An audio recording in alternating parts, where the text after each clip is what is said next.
HOSTIS, HUMANI, GENERI. It's Latin for enemy of all mankind. An ancient Roman legal phrase, and also the most accurate way to describe the modern fentanyl cartel.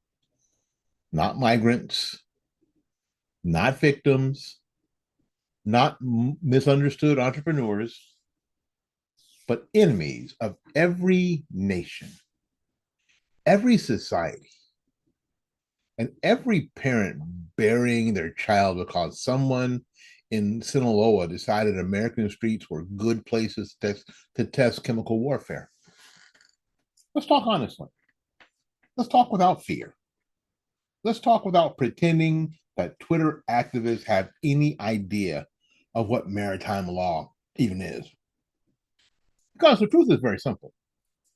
Cartel drug boats are not civilian vessels. They are pirate ships.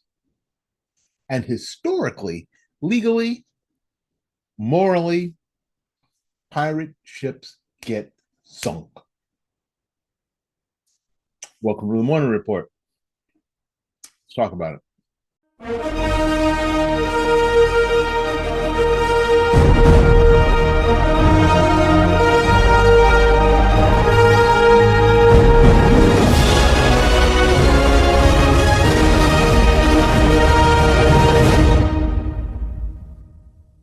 Okay, most people hear Latin and their eyes glaze over.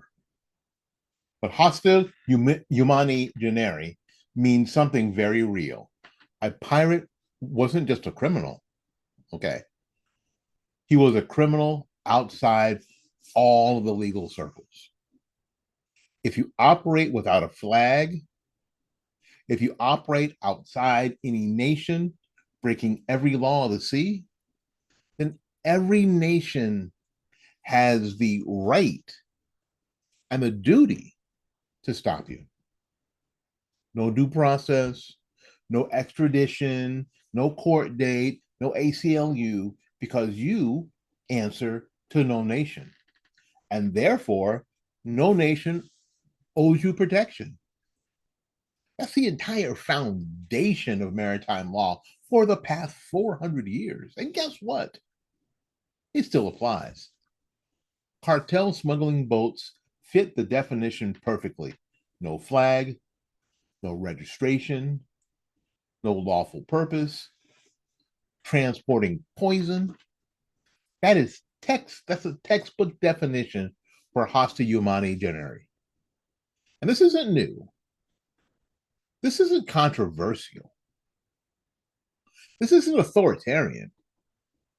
This is how the world has kept the seas safe since Shakespeare was alive. Oh boy, here comes the Twitter legal crowd. The U.S. is violating the Geneva Conventions. No, we are not.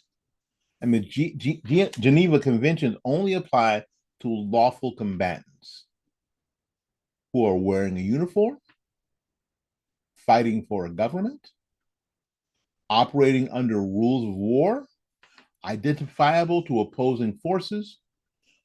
The cartels meet zero of these criteria. They are not soldiers. They are not civilians. They are unlawful combatants, which means no battlefield protections, no POW status, no humanitarian shelter. They are treated exactly the way pirates were treated because legally they are pirates. Geneva doesn't cover fentanyl traffickers any more than it covers the Somali pirates that are hijacking tankers. So people need to stop pretending that cartel hitmen are somehow Boy Scouts who accidentally boarded a boat. Because fentanyl is not just drugs. Fentanyl is a weapon of mass casualty. Every kilo smuggled into the U.S. becomes tens of thousands of lethal doses. Every run across the water is an attempted mass poisoning of civilians. If someone tried to ship anthrax or VX gas or sarin through the Gulf of Mexico, Gulf of America, we wouldn't hesitate to blow the boat into modern art. So why do some people freeze up because the poison has a street name instead of a chemical warfare name. A fentanyl shipment is a chemical weapon delivery, period. Here's the reality that nobody wants to admit. Cartels shoot first. They ram Coast Guard boats. They throw hand grenades. They fire automatic weapons. They run at full speed to escape interdiction. They aren't canoe enthusiasts. These are naval units of criminal organizations. Okay.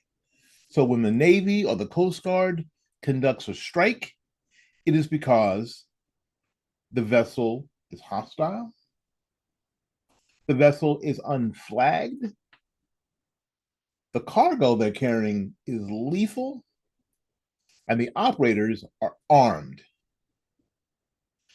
The mission is enforcement, not charity. People crying injustice on social media have never watched what these interdictions actually look like. They aren't lifeguards pulling toddlers out of the pool. These are heavily armed men moving WMD level narcotics into our country. You don't warn a boat that is armed, masked, off radar, running blacked out, and ignoring commands.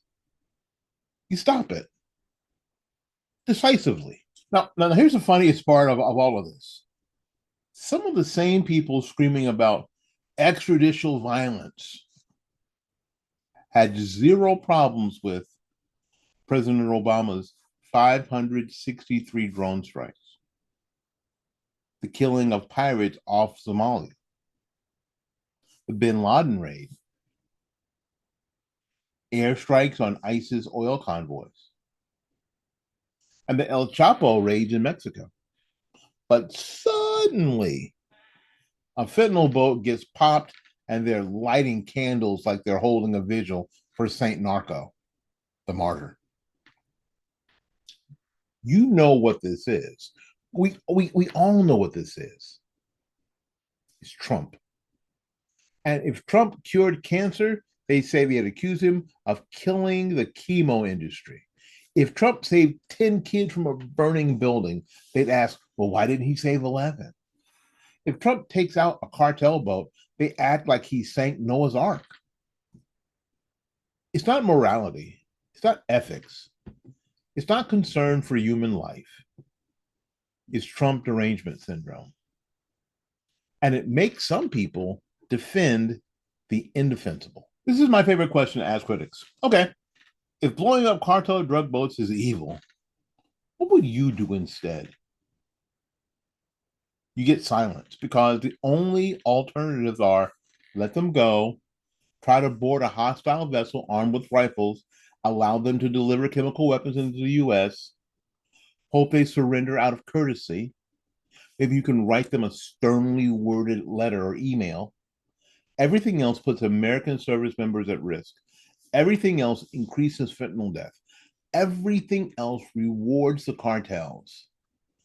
Blowing up the boats is the safest method, the strongest deterrent, and the most moral action.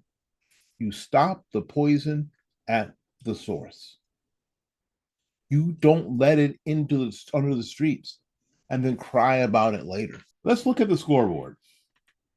Fentanyl overdoses are killing more Americans every month than all US troops killed in Iraq and Afghanistan combined.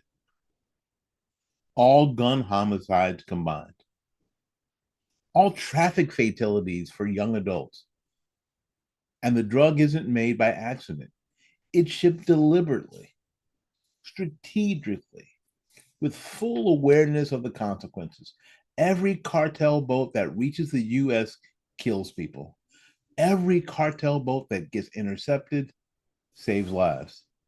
This really is not complicated. Let's circle back to the original idea.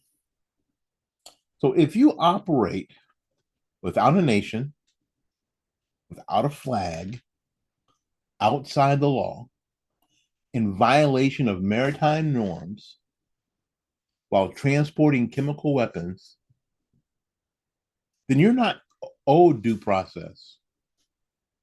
You are not a victim. You are not a protected person. You are an enemy of mankind. Hostis humani generi. The law says that. History says that. Morality says that. This is not controversial. This is civilization defending itself. And now we get to the heart of it. Why are people defending cartel smugglers? Because anything that Trump does must be wrong. And anything Trump stops must be holy. That is the sickness of our age, the reflexive defense of evil because the wrong person opposed it. This should not be partisan. Democrats should want fentanyl interdictions. Republicans should want cartel boats sunk. Independents should want smugglers stopped. But TDS is so bad that some people are romanticizing literal pirates running weapons-grade narcotics into the U.S. And if that isn't madness, what is it? Let's stop pretending. Let's stop performing empathy for criminals. Let's stop acting like moral clarity is complicated. Cartel drug boats are pirate vessels. They kill Americans. They destroy families. They operate outside the law. They endanger U.S. personnel. They destabilize nations. Stopping them is not extreme. It is not cruel. It is not unjust. It is self-defense. It's national security. It's civilization saying no more. Hostis humani generi, enemy of mankind. And don't be shocked when mankind fights back. My name is Willie Lawson, and this is the Morning Report. Until we see you again, go out there and learn to love somebody. And for goodness sakes, y'all take care of yourself. We will see you when we see you. Bye-bye now.